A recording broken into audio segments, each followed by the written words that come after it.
What a relief to finally sit here and talk about a Celtic performance that wasn't just good. It was entertaining, energizing, and exactly what the fans have been crying out for all season. Because, let's be honest, it's been a bit of a slog lately. The creativity's been lacking, the goals have been hard to come by, and for large stretches, watching Celtic felt more like an obligation than a joy. But that changed today. We're through to the semi-finals of the League Cup, and more than just progressing, Celtic looked like a proper attacking force again. And at the center of it all, Sebastian Tanecki. What a find this lad has been. Now, let's not get ahead of ourselves. It's early days. But sometimes, you don't need 10 matches to spot a real player. Sometimes it takes just one, maybe two, to see that spark, that confidence, that drive, that bit of magic that makes you sit up and say, right, we've got something here. And Tanecki, from the limited minutes we've seen so far, has shown all of that and more. The kid has been electric. He's not just playing football, he's lighting up the pitch, bringing a kind of energy we've been desperately missing in the final third. What's so refreshing about him is that he's not afraid. He wants the ball. He wants to run at defenders. He wants to make things happen, whether it's hugging the touchline, cutting inside, or taking risks with a dribble or a shot. He's constantly looking to create. And that bravery is contagious. You could feel it ripple through the entire front line. When someone like him is taking initiative, it lifts everyone else. Suddenly, our wide play looks dangerous again. Suddenly, our transitions have pace. Suddenly, the fullbacks have someone ahead of them who actually stretches the game. And what makes it even better is the context. Tanecki didn't arrive with massive expectations. He wasn't billed as some big-money savior. No one expected him to walk in and take the league by storm. That's exactly why his early form feels so exciting, because it's come without the pressure, without the noise. He's just come in, played his football, and given the fans something to believe in. And if this is him while he's still raw, still adapting, still finding his feet, then there's real potential for him to be a proper player for this club. Of course, we've been here before. We've seen players start hot, dazzle for a few weeks, then fade into the background. And we're all wary of that. But there's something about Tanecki that feels different. He's not just flashy, there's substance to his game. His movement is smart, his decision-making already looks sharp for someone so new, and crucially, he works. He tracks back, he presses, he fights for the ball. That's the kind of attitude that wins over supporters in Glasgow quicker than any step-over ever will. And you could see today how that attitude lifted the whole team. Young looked better than he has in weeks. Benjamin was buzzing, picking up 2 assists in quick succession. Even players who've been under the radar or underperforming seemed to rise to the occasion. The team wasn't just winning, they were enjoying it. And when Celtic enjoy their football, when they're playing with that freedom and confidence, they're a completely different animal. We can't ignore the opponent, of course. Partick Thistle, with all due respect, are a championship side. Celtic should be dispatching them comfortably. That's the standard. But what was so satisfying about this match is that we didn't just win, we dominated. We imposed our game, created a bucket load of chances, and crucially, we were clinical. That's been missing. All season we've been huffing and puffing, looking toothless in front of goal. Today it all clicked. And it wasn't just the attackers. Across the pitch, you could see a more cohesive, more determined Celtic. From the fullbacks bombing forward to the midfielders controlling possession and breaking lines, there was intent in everything we did. Even the substitutions made sense. Balajisha came on and showed he's still got something to offer. That last goal, with the pressing and the quick transition, summed it all up. It was the kind of move we haven't seen enough of, and it left you wanting more. Now let's talk about Kieran Tierney, because there's been a lot of concern lately about his match fitness, about whether he's ready to play full matches again. And today he got through the full 90 and looked solid doing it. Was it vintage Tierney? Maybe not quite, but it was composed, reliable, and a huge step in the right direction. And it's what we needed. We can't afford to be carrying players who need to be nursed through 60 minutes. If we're going to compete in Europe, in the league, and in the cups, we need our best players at their peak, physically and mentally. The truth is, this Celtic team is still a work in progress. There's still plenty to improve on. Set pieces have been poor, our crossing has been inconsistent, and lapses in concentration have cost us in big moments. But today was a big step forward. Not just because of the result, but because of the way we played. The hunger was there. The intensity was back. And for the first time in a while, watching Celtic felt like watching Celtic again. And now, with the semifinals on the horizon and Rangers waiting at Hampton, there's a real chance to build momentum. That fixture, no matter when it falls, is massive. It's a chance to right the wrongs of Ibrox. A chance to show we're the better team, not just in theory, but in practice. And honestly, I'd rather face Rangers now than anyone else. Because when you've got something to prove, what better stage than Hampton, under the lights, with a trophy in sight? But we'll save that chat for another day. For now, let's just enjoy this. Let's enjoy a Celtic performance that had goals, grit, and a glimpse of what this team can be when it's firing on all cylinders.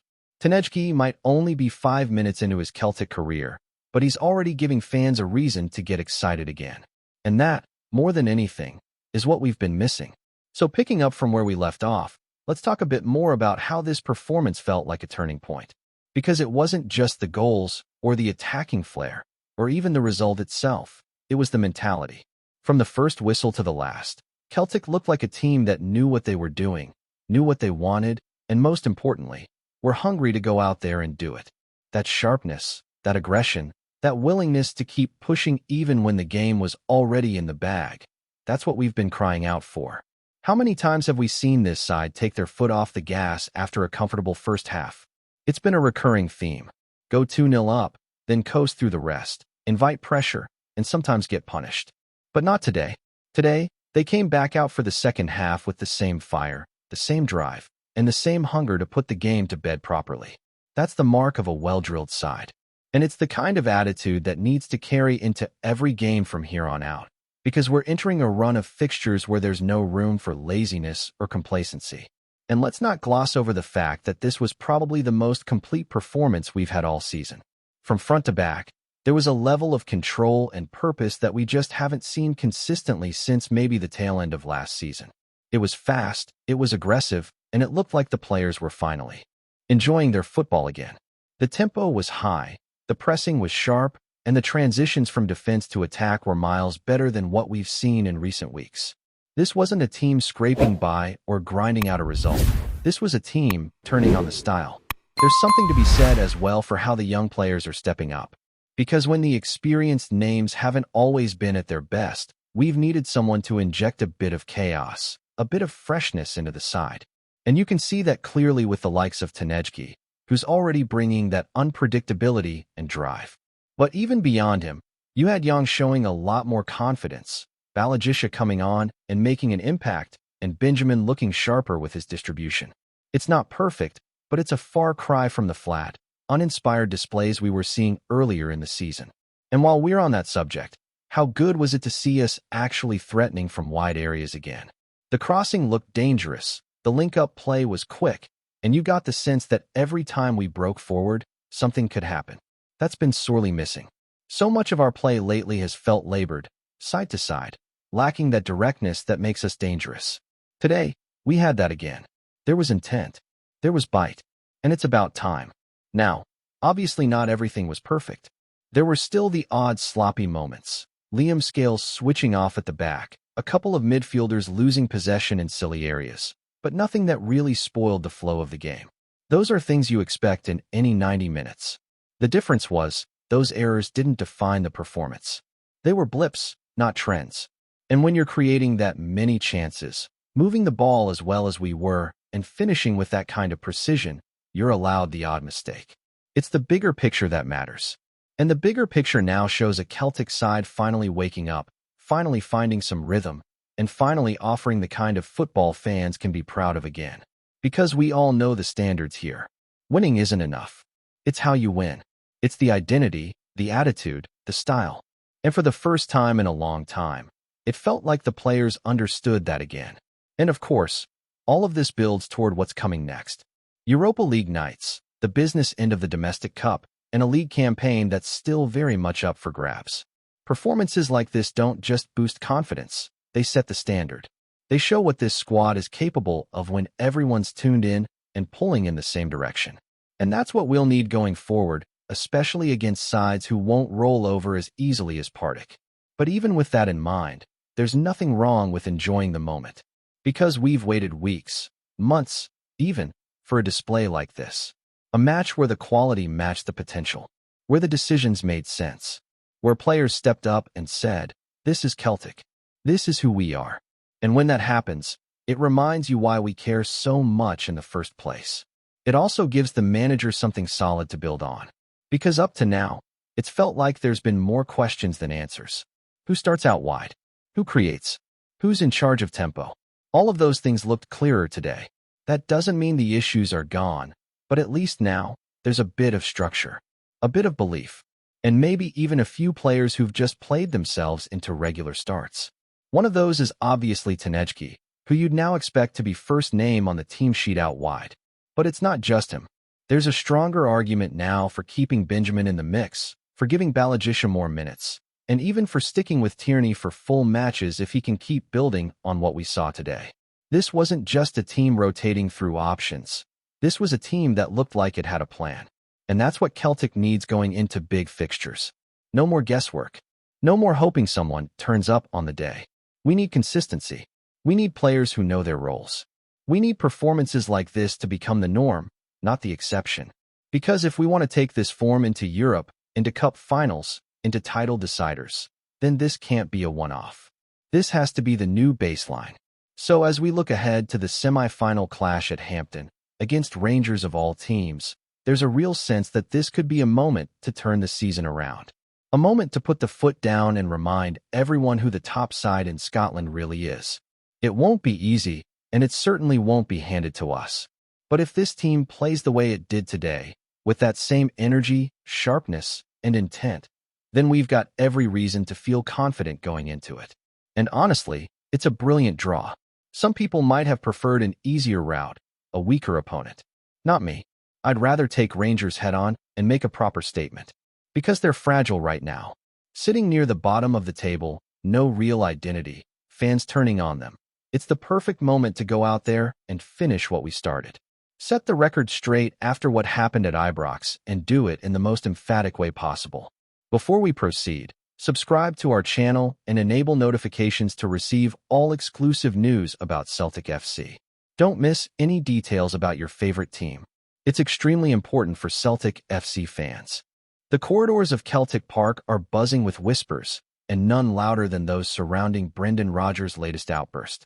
Word has it that after a heated exchange on the training ground, Rodgers drew a sharp line in the sand regarding Kyogo Furuhashi, the Japanese forward who has so often been the darling of the Hoops faithful. According to those close to the situation, the manager stormed out declaring, "He'll not play for me again at Celtic." A phrase that has since been echoed from pubs in Glasgow to football chat rooms across the country. It is said the fallout stems from more than just a single incident. Rodgers, known for his insistence on discipline and precision, has reportedly grown frustrated with what he sees as lapses in attitude and positioning from Furuhashi. The striker, adored by supporters for his tireless movement and knack for goals, appears to have fallen foul of a manager who prizes obedience to tactical instruction as much as raw talent. Some insiders suggest the row began over-pressing duties in a small-sided game. Others insist it was a broader clash of personalities, simmering for weeks before boiling over. For the fans, the prospect of Celtic without Kyogo is almost unthinkable. His goals have been decisive in title races and European nights alike. Yet Rodgers' reputation is such that when he issues a decree, he seldom backtracks. The manager's stance has thrown up questions. Is this brinkmanship, a way to spark a reaction from his player? Or has he truly shut the door on a figure many would argue is indispensable to the squad? Meanwhile, rival clubs will no doubt be keeping an ear to the ground. A rift between Celtic's manager and their talisman could tempt suitors from England or further afield, sensing an opportunity to prize away a proven goalscorer. Still, this remains in the realm of rumor for now, with no official word from the club. What is clear, however, is that the mood in Glasgow's East End has shifted. Rodgers has spoken, the supporters are restless, and the future of one of Celtic's icons suddenly looks uncertain. The storm is gathering, and all await to see whether it breaks or passes quietly into the night. Hello, fan. Don't forget to like and subscribe to the channel, as it means a lot to Celtic FC. Also, share your opinion about the news in the comments below. See you in the next video.